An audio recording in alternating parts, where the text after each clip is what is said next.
जय हिंद दोस्तों। आज हम लोग न्यूटन के गति का नियम के बारे में पढ़ेंगे कि न्यूटन के कितने गति का नियम है और कौन कौन सा है, इसके बारे में हम लोग आज जानेंगे। तो न्यूटन के गति का 3 नियम है।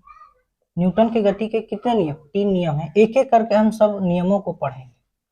तो न्यूटन का हम लोग पहला नियम पढ़ेंगे। न्यूटन के गति का पहला नियम,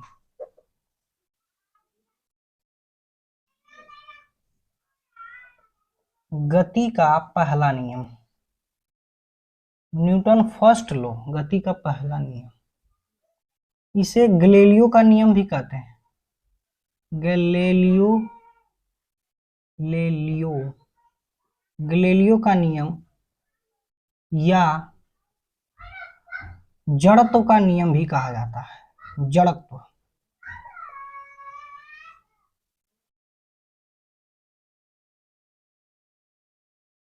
नियम भी कहा जाता है। देखिए क्वेश्चन कहां से पूछता है। न्यूटन के गति के पहले नियम को गैलीलियो का नियम भी कहते हैं और जड़त्व का नियम भी कहा जाता है। तो जड़त्व का नियम और न्यूटन के गति के पहले नियम में कोई अंतर नहीं है, दोनों सेम है। तो न्यूटन के प्रथम गति का नियम अगर हम लिखेंगे तो वही समझिएगा कि जड़त्व का भी वही नियम है। तो हम न्यूटन के गति का प्रथम नियम पढ़ते हैं। जब कोई वस्तु, पहले समझ लीजिए कि देखिए जब कोई वस्तु गति में है, कोई भी वस्तु अगर गति में है तो वो गति में ही रहना चाहता है जब तक कि उस पर हम कोई बाह्य बल ना लगा दें। ये न्यूटन के गति का नियम कहता है कि जब कोई वस्तु गति में है तो गति में ही रहना चाहती है, अब विराम में है यानी रुका हुआ है तो रुका हुआ ही रहना चाहता है जब तक उस पर हम कोई बल लगाकर उसे ठेले नहीं, तब तक ले वह विराम में ही रहना चाहता है। तो न्यूटन का गति का पहला नियम कहता है कि जब कोई वस्तु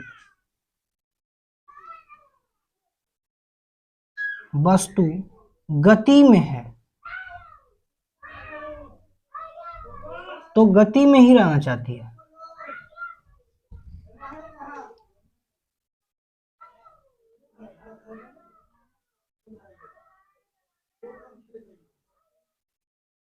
तथा विराम में है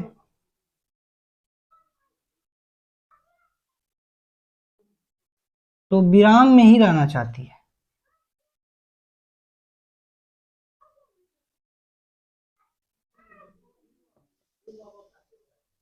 जब तक कि उस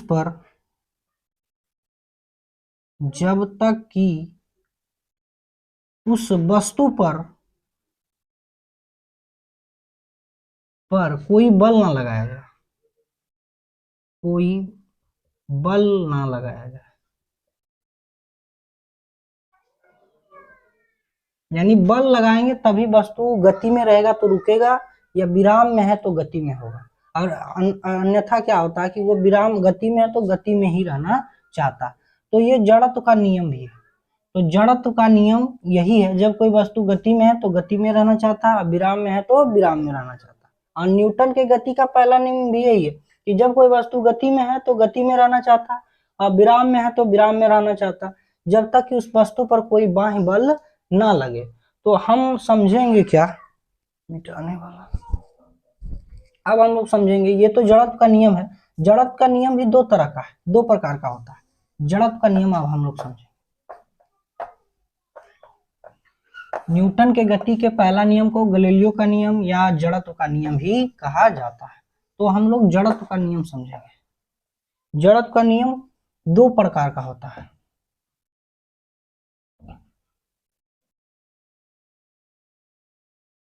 एक होता है गति का जड़त्व,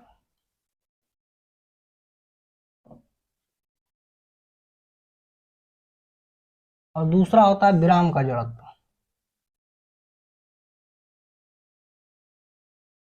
जड़त्व, गति का जड़त्व में क्या है, कोई भी वस्तु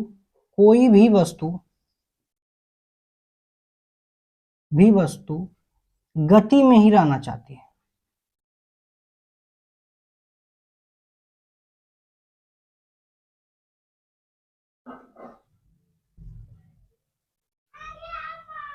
जब तक कि कोई बाह्य बल ना लगे।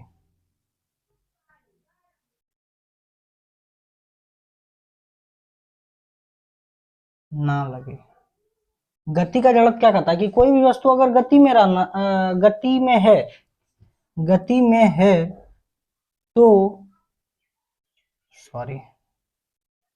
गति में ही रहना चाहती है जब तक कि कोई बाह्य बल ना लगे। कोई भी वस्तु गति में है तो गति में ही रहना चाहता है जब तक कि उस पर कोई बाह्य बल ना लगे। जैसे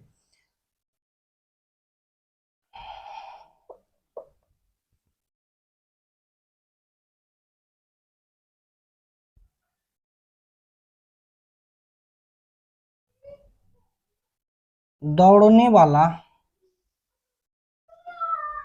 धावक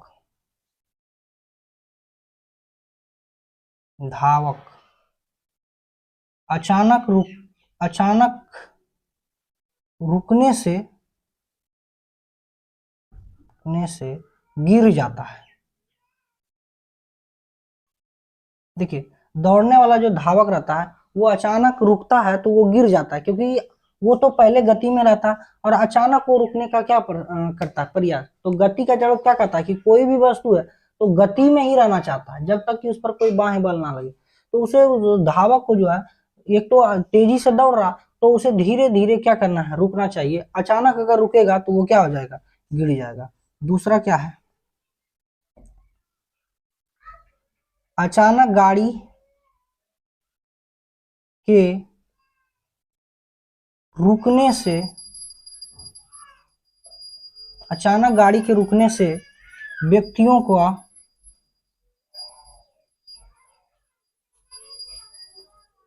पीछे की ओर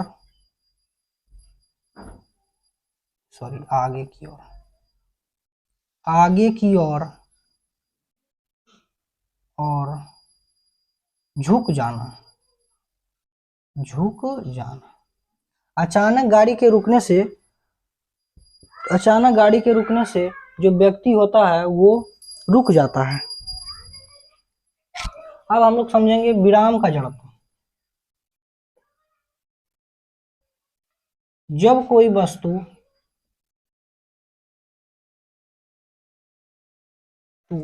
विराम में है तो विराम में ही रहना चाहती है।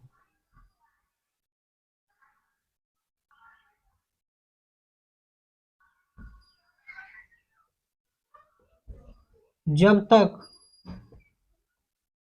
उस पर कोई बाहरी बल ना लगे। जब कोई वस्तु विराम में है तो विराम में ही रहना चाहती है जब तक उस पर कोई बाहरी बल ना लगे। ये कहता है विराम का जड़त्व। जैसे एग्जाम्पल समझिए, कपड़ा, दड़ी, चादर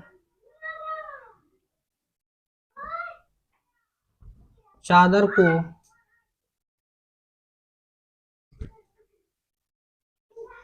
झाड़ने से धूल कण का गिरना।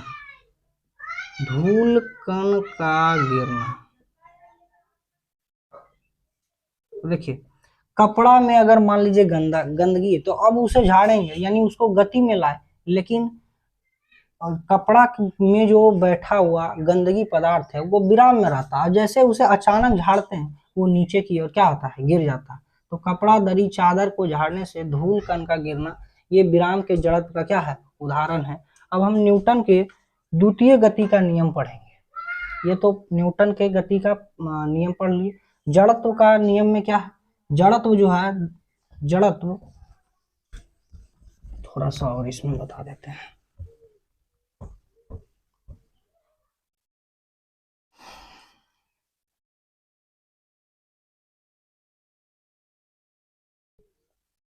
जड़त्व द्रव्यमान के समानुपाती होता है।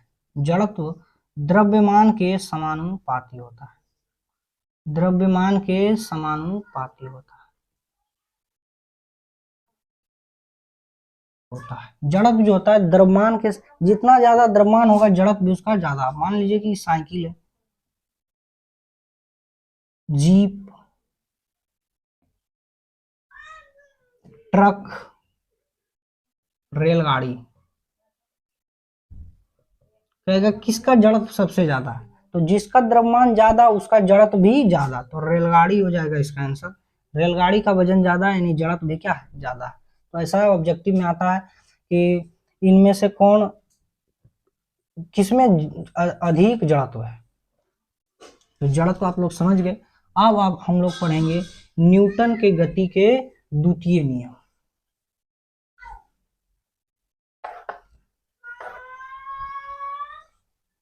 न्यूटन के गति के द्वितीय नियम।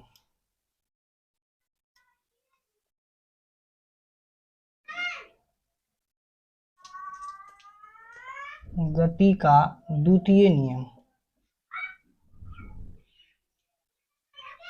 न्यूटन के गति का द्वितीय नियम क्या है? न्यूटन के द्वितीय गति के नियम से बल का समीकरण निकलता है। बल का समीकरण, बल का समीकरण ज्ञात किया जाता है, ज्ञात किया जाता है।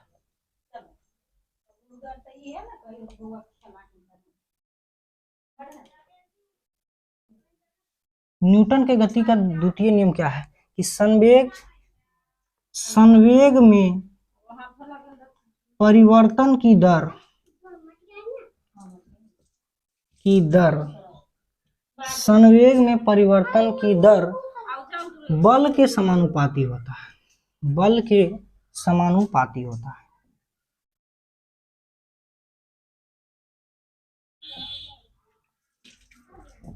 संवेग में परिवर्तन की दर, संवेग में परिवर्तन की दर बल के क्या होता है, समानुपाती। यानी बल समानुपाती संवेग परिवर्तन, बल बराबर होगा समय। संवेग में परिवर्तन बटे समय, बल बराबर होगा संवेग में परिवर्तन की दर बटे समय हो जाएगा। उसके यानी संवेग में परिवर्तन की दर बल के क्या होता है, समानुपाती होता है। समानुपाती होता है, इस तरह से समझिए। बल का समानुपाती होता है संवेग में परिवर्तन की दर। परिवर्तन की दर हमेशा समय को दर्शाता है। ठीक है, अब इसका एग्जाम्पल,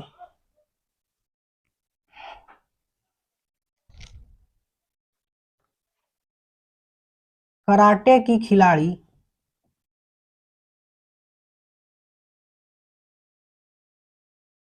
एक ही झटके में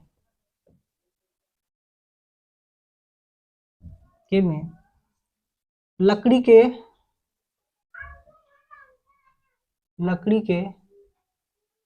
गुटके को तोड़ देता है।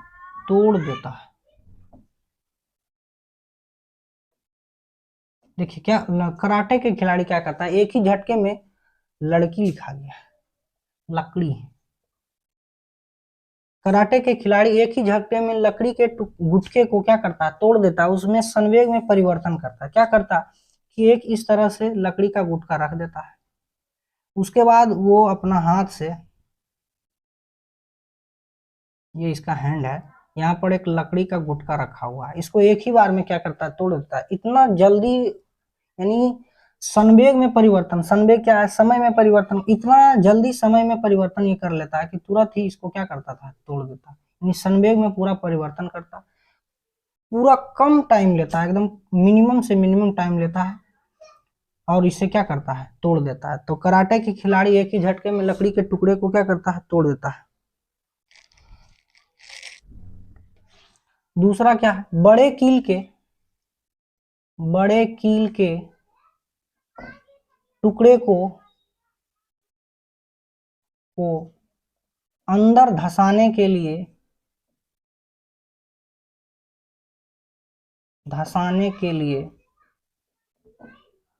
हथौड़े से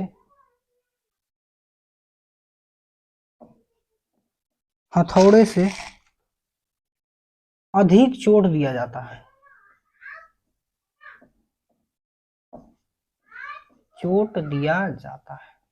बड़े कील के टुकड़े को अगर अंदर धंसाना है तो हथौड़े से उसे अधिक चोट दिया जाता है, ताकि वो कील जो है अंदर की ओर क्या हो, घुसे। ठीक है, अब हम लोग पढ़ेंगे न्यूटन के गति के द्वितीय नियम। इसको स्क्रीनशॉट मारना है तो आप लोग मार लीजिए।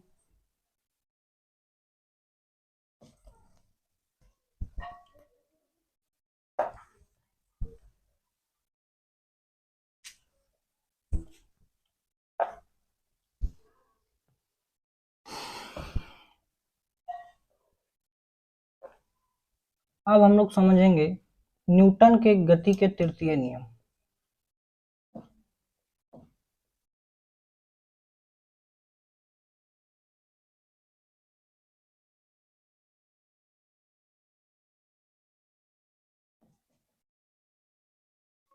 इस नियम के अनुसार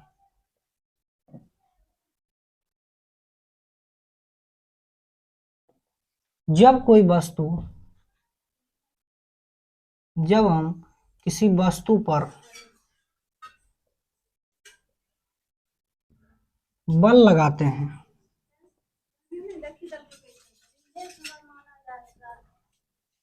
जब हम किसी वस्तु पर क्या करते हैं, बल लगाते हैं, तो दूसरा वस्तु भी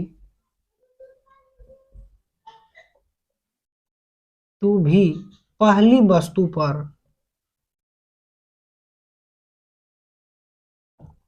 उतना ही बल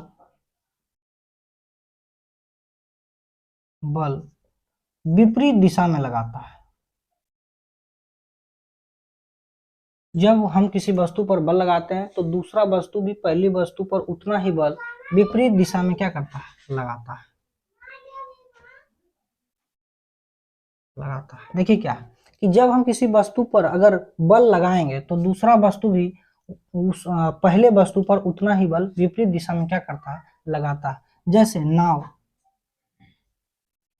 नाव से उतरता व्यक्ति,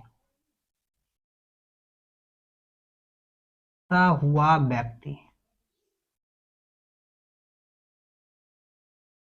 से उतरता हुआ व्यक्ति जब देखिएगा नाव से छलांग लगाएगा तो नाव, एक तो वो कूदा जिसके कारण वो आगे गया, व्यक्ति आगे गया, और नाव भी पीछे की ओर क्या होता है, घिसकता है। यानी बस जो व्यक्ति रहता है वो नाव पर बल लगाता है और नाव जो है उस वस्तु पर बल लगा के उसे आगे की ओर फेंक देता है। तैरने वाला व्यक्ति,